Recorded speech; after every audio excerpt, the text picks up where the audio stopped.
पुष्पा 2 दुनिया भर में तहलका मचा रही है, कमाई के नए रिकॉर्ड बना रही है, इसके गाने भी काफी पॉपुलर है और दर्शक इसे काफी पसंद भी कर रहे हैं। आइए मिलते हैं पुष्पा 2 के हिंदी के लिरिक्स लिखने वाले रकीब आलम जी से। रकीब जी, आपका एनडीटीवी में स्वागत है।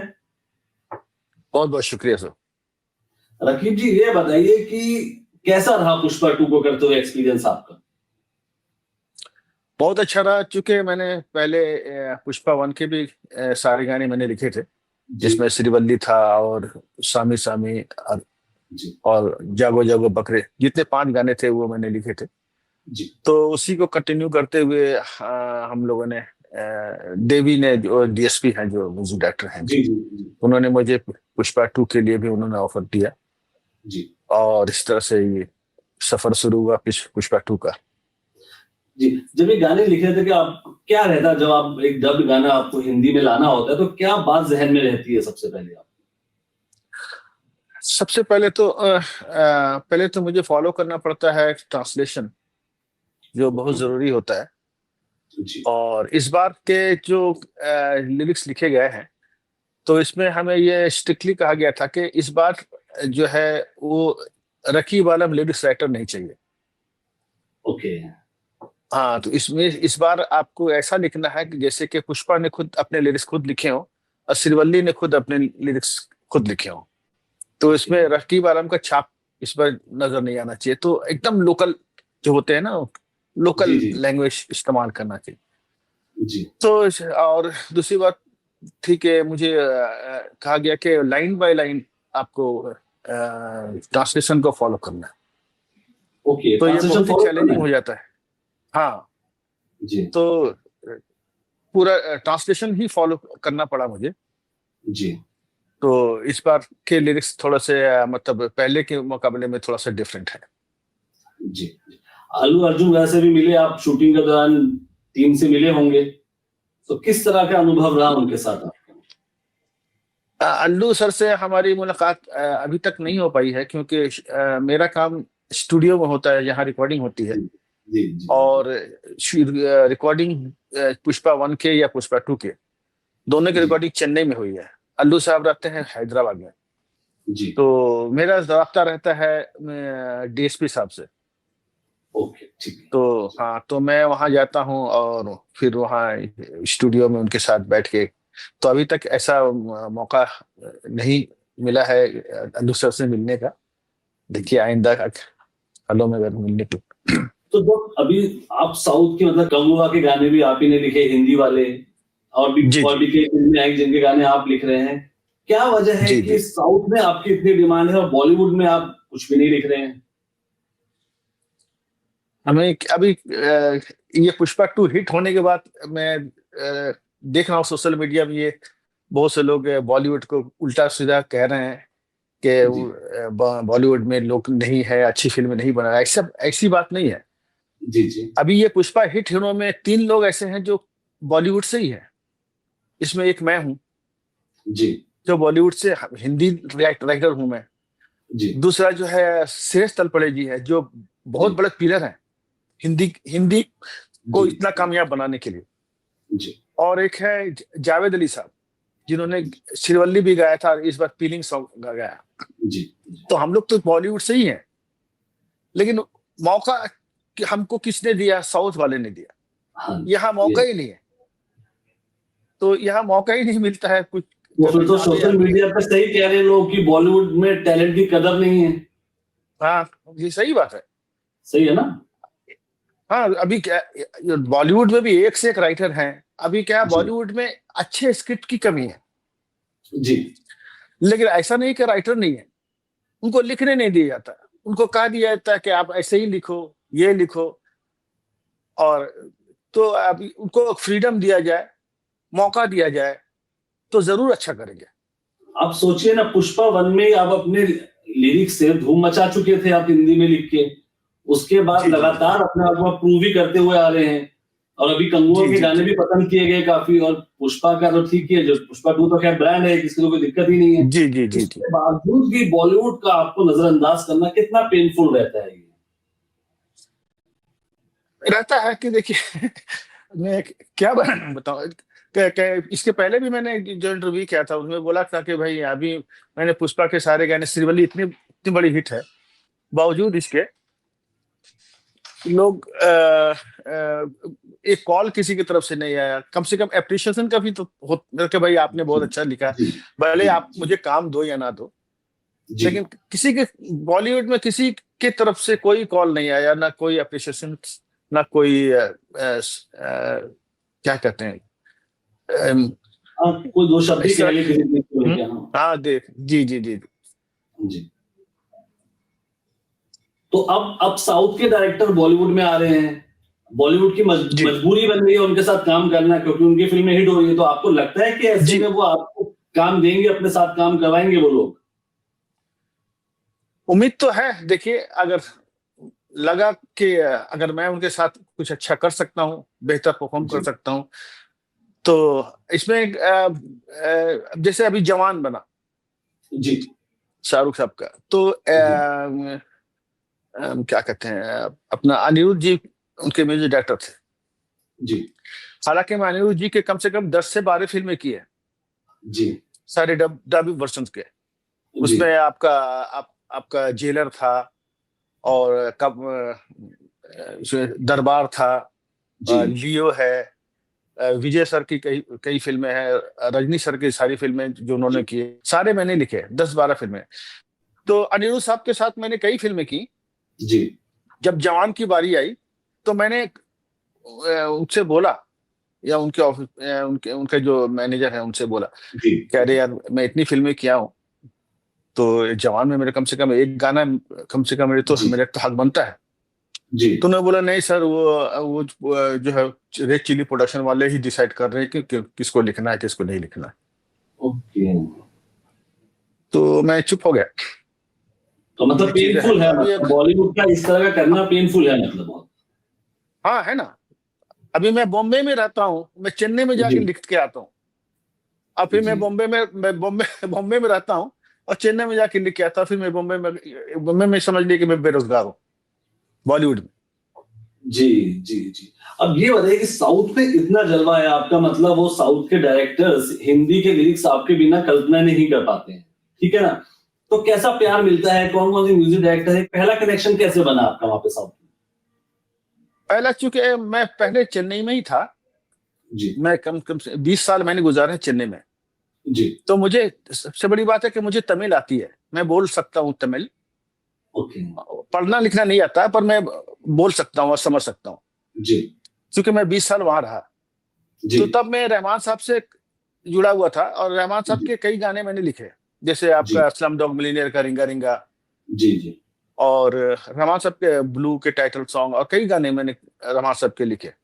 जी, उसके बाद मैं ये सोच के बॉम्बे आया कि शायद अभी बॉम्बे में, अब तब क्या हुआ था कि स्लम डॉग मिलियनेयर बहुत हिट हुआ था, रिंगा जी, रिंगा सॉन्ग, जी, और आ आंटी अमलापुरम एक गाना था जो मैंने लिखा जी, था। जी, जी, जी, जी, अ, जी, वो भी बहुत हिट था। तो मैं बॉम्बे शिफ्ट किया कि मैं बॉम्बे में थोड़ा ट्राई करूंगा। तो रहमान जी, साहब ने भी मुझे सजेस्ट किया कि Raqib, you should grow up, जी, क्योंकि अभी यहाँ पे काम करते हो तो सिर्फ मेरे लिए करते हो, जी, तो अभी आप बॉम्बे में शिफ्ट करोगे ना, तो आप बाकी लोगों के साथ भी कर पाओगे, तो तुम्हारा ग्रो अप होगा वहाँ पे। जी, तो मुझे अच्छा लगा, तो मैं शिफ्ट कर गया बॉम्बे। अब जी, बॉम्बे में कई जगह पे मैं कई लोगों से मिला, लेकिन मुझे वैसा रिस्पॉन्स मिला नहीं। लेकिन अब चूंकि मैं बॉम्बे आ चुका था, तो मुझे बॉम्बे आने के बाद मुझे पहली फिल्म मिली कबाली, जी, जो रजनी साहब की फिल्म थी। जी, तो बॉम्बे शिफ्ट होने के बाद तो कबाली किया। उसके बाद फिर कवाली जिन्होंने मुझे बुलाया था, उनका नाम सतीश स्वामी जी हैं, जी, और एक डबिंग के राइटर हुआ करते हैं, मोहन नायर जी। जी, तो उन्होंने मुझे बुलाया था कवाली के लिए, फिर जी, वहां से मेरा सिलसिला शुरू हुआ। जी, तो फिर मैंने कवाली लिखी, फिर पेट्टा लिखा, फिर दरबार लिखा, जी, फिर विजय सर की कई फिल्म, मास्टर लिखा, जी, बीस्ट लिखा, कई फिल्में, फिर लगातार वहां से सिलसिला चलता रहा। जी। तो कभी कोई खराब एक्सपीरियंस रहा बॉलीवुड के किसी डायरेक्टर या लिरिसिस्ट या किसी म्यूजिशियन के साथ जो आपको बहुत तंग नहीं करता नहीं, हो? कभी कभी राब्ता ही नहीं पड़ा। अभी जब बात नहीं। अब हाँ, राब्ता ही नहीं पड़ा। अगर हम साथ में काम मिलेंगे, बातचीत करेंगे, काम करेंगे, तब कह सकते हैं कि हमारा एक्सपीरियंस इनके साथ ऐसा था, ऐसा था। तो कहीं ये नुकसान इस चीज का तो नहीं कि अगर हम डब फिल्मों के गाने डब कर रहे हैं और लिरिक्स लिख रहे हैं, उसकी वजह से तो नहीं कि हमें नुकसान उठाना पड़ रहा है आपसे? हो सकता है कि लोग ऐसा भी सोचे कि भाई ये तो डबिंग राइटर हैं, तो बिल्कुल। डबिंग में अच्छा पता नहीं अब स्टेट फिल्म के गाने सही लिख पाएंगे नहीं लिख, लेकिन मेरा ये मानना है कि इस डबिंग के राइटिंग करना बहुत ही टफ है। जी क्योंकि मुझे मुझे एक पैर हाथ बांध के एक समझ लीजिए समंदर में छोड़ दिया जाता है, इस टाइप का है, जी और जी मुझे जी तैरना है। क्योंकि लिप मोमेंट है, मुझे लिप मैच करना है, जी और ट्रांसलेशन है, उसको भी फॉलो करना है। गाने जी का मूड क्या है, और जी गाने का टेम्पो क्या है, और ट्यून क्या है, वो सारी चीज फॉलो करते लिखना है। लेकिन अगर स्टेट गाने का होगा तो मुझे क्या, म्यूजिक डायरेक्टर मुझे ट्यून देंगे, डायरेक्टर अपना सिचुएशन देंगे, और उसमें मैं 10 वर्जन लिख के दिखा दे सकता हूँ कि भाई सर एक जी एक वर्जन है। जी और ऐसा नहीं कि मैंने स्टेट गाने लिखे नहीं है, मैंने ब्लू के जी टाइटल सॉन्ग लिखे थे रहमान साहब के लिए। जी जी जी और उसके बाद 1921 एक फिल्म आई थी, जी उसमें तेरी बिना एक बहुत बहुत ही हिट गाना है, अरिजीत साहब ने गाया। और स्लम डॉग मिलियनेयर, वो सारे तो, ये सब तो फिर डोंगरी का राजा एक फिल्म आई थी, जी। उसके उसके 2-3 गाने लिखे, तो वो सब तो स्टेट ही फिल्म थे। अब तक का सबसे मुश्किल गाना कौन सा रहा है जो आपको लिखना सबसे मुश्किल रहा होगा? मेरा सबसे मुश्किल गाना रहा ये फीलिंग लिखना, जो अभी अभी मैं इस पुष्पा में लिखा हूँ। जी क्योंकि जी इसमें ये डिमांड थी कि आपको शायरी नहीं करनी है, ओके आपको पोएट्री नहीं लिखनी है। जी तो ये था, यहाँ तक कि मैं आंखों में झांकूं, तो एक लाइन ऐसे लिखा था, जी तो उन्होंने बोला आंखों में झांकूं ये एक पोएट्री हो गया, ये एक थॉट है, पोएटिक थॉट है, ये नहीं था आंखों में देखा सीधे लिखो। ओके जी हाँ, तो बोला कि इसमें शायरी बिल्कुल नहीं चाहिए, जी इसलिए उनका उसका नाम ही फीलिंग रखा है, फीलिंग की जगह पे। जी। एक किसी गाना है किसी, तो जी जी उसकी लिरिक्स है, आप भाव की ले लो उसकी, है ना, इस तरह से कुछ वर्डिंग्स है उसकी। जी जी तो जी। वो क्या गाने का अनुवाद था या आपने वो गाना लिखा है वो अनुवाद वर्डिंग्स? भी है उसमें। हुआ क्या कि जब मुझे ये ट्यून मिला, जी तो डीएसपी साहब ने मुझे कॉल किया, बताया कि फोटो के ऊपर लिखना था। मैंने बोला कि एक ऑलरेडी इस तरह के गाना आया हुआ है, जी खींच मेरे फोटो। जी तो उनको शायद उनको पता नहीं था। फिर उन्होंने जी उन्होंने ढूंढ के सुना, तो अब उनको लगा कि अब खींच उसमें लिखा है, तो अभी खींच इसमें आप मत लिखिए। जी मैं बोला कि फोटो तो खींचा ही जाता है, जी लेकिन वो खींच लिखिएगा तो लगेगा कि वो उस गाने का ये है। ओके जी तो आपको खींच नहीं लिखना है, तो अब उस खींच की जगह पर तो ले लो ही, लेना ही, फोटो ले लो ही लिख सकते हैं। जी जी तो इस तो इसकी फोटो ले लो, ताऊ की फोटो ले लो, फोटो निकाल देते हैं, सिर्फ ताऊ की ले जी लो जोड़ रहे हैं। तो जी ये इसको अवलगर के रूप में देख रहे हैं। तो वो फोटो जी जी नहीं देखे कि ताऊ की फोटो ले लो, भाऊ हाँ की जी फोटो ले लो, लाला की फोटो ले, तो फोटो तो ले लो ना। तो उसमें इसमें आप ये ढूंढ निकाल रहे हैं कि आप ताऊ की ले लो, इसकी ले लो, उसकी ले लो, लाल ये क्या, ये ताऊ भाऊ ये सारे शब्द उसमें भी यही थे तेलुगु में, या हमारी हाँ उसमें, क्रिएशन है ये? हाँ उसमें भी वैसा ही है। उसके उसमें है कि बाबा की फोटो ले लो, अच्छा जी भाई की फोटो ले लो, उसमें भी वैसा ही है। जी जी जी जी। तो अभी आने वाले दिनों में आप धनुष की कुबेरा भी कर रहे हैं, इसके अलावा भी कोई बड़े प्रोजेक्ट्स हैं आपके पास? इसके अभी तो ये कर रहा हूँ। जी अभी तो एक तो ये आपका गेम चेंजर है, ये आने वाली है, जी और एक धनुष की है, वो आने वाली है। अभी तक फिलहाल तो यही 2 है। अगर हम बात, जैसे आपके बॉलीवुड में भी लिरिसिस्ट दोस्त होंगे आपके, तो जब जी पैसे की बात आती है साउथ और बॉलीवुड का, तो जी। उसमें भी कोई अंतर बहुत बड़ा दिखता है क्या आपको? अभी मुझे अच्छी तरह से ये पता नहीं है कि बॉलीवुड में लोग कितने लेते हैं। जी अब जावेद साहब, गुलजार साहब के लोग उन्होंने सुना है कि हैवी पैसा काफी लेते हैं, लेकिन जी और बाकी जो लोग हैं, लेकिन मुझे एग्जैक्टली पता नहीं है कि लोग कितना लेते हैं। जी और मैं साउथ में जो लेता हूं, तो मुझे वो लोग सबसे पहले तो है कि वो बहुत प्यार करते हैं मुझे। जी, जी। और बहुत इज्जत करते हैं आर्ट की, मेरे काम की, और फिर पेमेंट भी मैं जो बोलता हूँ देते हैं। जी। जी। तो आप बॉलीवुड में किस एक्टर और एक्ट्रेस के लिए लिरिक्स लिखना आपकी हसरत है? मैं सबके साथ काम करना चाहता हूँ एक्चुअली। मैंने एक स्क्रिप्ट लिखी थी, जी, स्कोर लव स्टोरी करके, इसमें म्यूजिकल फिल्म है ये।